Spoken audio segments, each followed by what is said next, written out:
very, very interesting thing happening this week. The UK's first consumption room for illegal drugs has been given the go-ahead.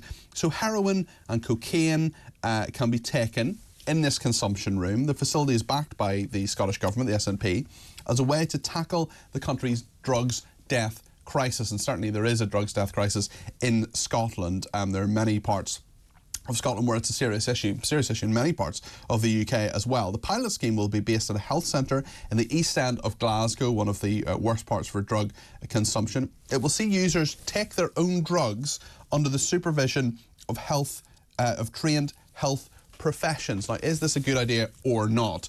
Andy Cowan is a drugs awareness campaigner with Anyone's Child. Andy, you're very welcome to the programme. Hello. Hi. Do you think this is a good idea? Yes, I would say I would have to support it, and I think that really comes from, to a huge extent, my own experience. I do speak for Anyone's Child who are looking for changes in drug laws, but that really is rooted in the fact that I lost my own son in 2016 to a drug overdose, and he was just a very healthy, charismatic, vivacious young man of 29, my middle son.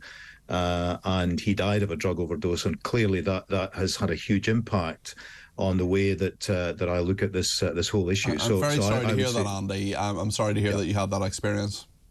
Yeah, thank you. But that clearly has affected my judgment on the issue, partly because since then I've done an awful lot of educating myself around the issues. And I guess I would have been like many people in the British public who would just feel quite icky about the whole subject and feeling that it's not something that we should be supporting. But it's one of those things that I think the more you learn about and the bigger you realise how much of a crisis this is in our society, it does have the impact of changing your view somewhat. So maybe you would explain this to us, Andy. So I'm coming at this from a position where I'm asking the questions, doesn't this... I'll throw a few questions at you and then just let you talk without interrupting you. So isn't this encouraging people to take drugs? Isn't this legitimising taking drugs when it's actually illegal? And we should be trying to both do it from a criminal justice perspective of arresting people who are in possession and supply drugs, but also trying to help them off drugs as well. Will this actually help people off drugs, or will it just say, look, you're taking drugs, therefore you can keep taking them? I kind of get the argument that there should be, you know, people sharing needles is never a good thing. People doing so in an unhealthy way is not a good thing. But maybe people will always take drugs anyway. And I mean, there was a sort of slight, is this inevitable? Shouldn't we be giving it up? I mean, those are kind of all the thoughts that are going round my head. How would you sort of persuade me with all of that in mind, Andy? So I think, I mean, the context of this, I think we have to remember is that we have had a very one-dimensional approach to this issue for as long as I've been alive. I'm 62. And really the way that in the main we've dealt with this as a society, all of the modern Western countries had been the same for a very, very long time. And that was really two things. That was prohibition, and the reason for prohibition, illegality of the drugs themselves, was to stop the supply and just make sure that they weren't available. And secondly was criminalisation, and that was to punish users and people that were selling drugs and distributing drugs and so on. So we had this prohibition and criminalisation approach, and that has been our approach for many, many years. You remember Richard Nixon's sort of war on drugs proclamation in the early 70s. The problem with that is that it hasn't worked on both of these counts. So in terms of prohibition, and as I came to realise at my great cost when I lost my son, drugs are absolutely ubiquitous. Illegal drugs, there's a huge epidemic of illegal drugs in terms of supply in the UK. Any young person, any student, anybody, anywhere in the country can get their hands on illegal recreational drugs at any time. They're circulating. There are literally huge supplies. That's why some of the richest people in the world are heading up billionaire criminal cartels around the world. So it has done nothing at all to halt supply. Prohibition has failed dramatically there. And then secondly, in terms of criminalisation, that has not worked either, because criminalisation is supposed to disincentivize and so on. But the problem is that more and more and more people are taking recreational drugs. And probably your viewers and listeners won't be aware of this because I wasn't, but there are literally millions of people, even in the UK, who take these drugs. Now, the addicts and people who have real problems with these drugs really are the tip of the iceberg. There's a huge amount of people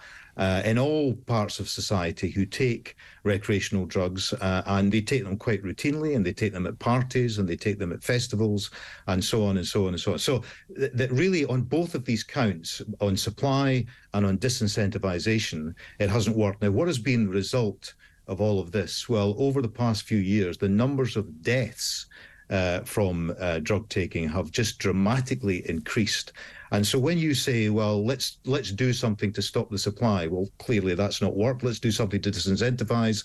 That's not worked. And what I'm arguing for is a sort of new paradigm where we see this in a slightly different way. And we say, well, okay, it's clear over 60 years plus that this hasn't worked. What can we do if we really thought about this and we stopped simply stigmatizing drug taking? For example, I didn't know that my son was an occasional user of recreational drugs. He wasn't a drug addict. He wouldn't have needed the safe consumption room, but he was poisoned because he took what he thought was ecstasy. It turned out that it was laced probably with fentanyl, which is a synthetic opioid, and he died. But in England and Wales in 2021, 5,000 people died from similar drug poisoning. This is an absolute epidemic of death. So to sort of boil your argument down, and we just have a couple of minutes left, but it's really the thought that this is people are going to take drugs anyway. Let's help them do so in a safe way. Let's make sure they don't kill themselves in the process, and maybe that can actually help people reduce it in some way, or at least take them in a safe way. Well, yes, and can I just say this is not a new idea. I mean, there are now something like 120 safe consumption rooms across 12 countries, not just in Europe, but also Australia. But it's the first in the Canada. UK. It's the first in the UK, but actually it's not the only initiative in the UK, Peter. There's also, we've had a diversion scheme run by the police where they don't prosecute, they simply tell people to go for counselling. We've had The Loop, which is a group that goes to festivals and helps young people to test the illegal drugs that they're going to take to make sure they're not going to kill them before they take them. So we've had a lot of initiatives where compassion and tolerance are key here, and we just want people not to die. Yeah. And I would see this pilot in Scotland as really just an extension of that.